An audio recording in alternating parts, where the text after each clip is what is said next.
Perception is what determines how we experience reality. And this is why two people can experience the same thing and have completely different experiences. It's the subtle and sometimes systemic shift in how we see ourselves, others, and even what's possible. And in this shift, the perception actually becomes the access point for new energy. So vibration doesn't move in binary terms. You don't go from lack to overflow in one leap.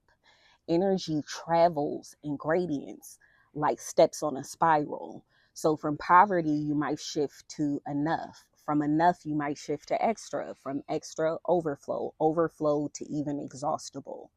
So think about a thermostat, cold on one end and hot on the other, and everything else is in between.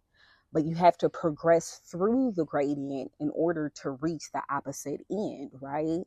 So, do you want to know the active ingredient in those shifts?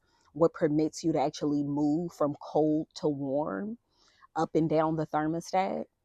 It's perception. Now, stick with me here. Let's keep the thermostat analogy. So, let's say you live in the cold end of the thermometer. Your whole perspective is calibrated around cold. This is how you dress in cold.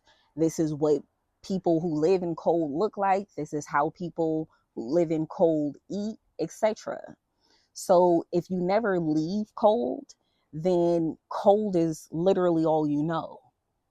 Now, here's where the importance of travel comes in, because it's a literal and physical way and a quick way to do it, even to augment your perspective. So, you get on a train, you leave cold, even if only temporarily, you take a trip to warm, where you see people dress differently, they look differently, they eat differently, etc.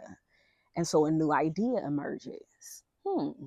There's something more, right? The experience I've had, and now I'm seeing the experience these people have had. And this is what actually provides access to the next layer in the spectrum. So maybe the next thought is there something warmer than warm? And what does that look like? What's it feel like? And that is how frequency moves.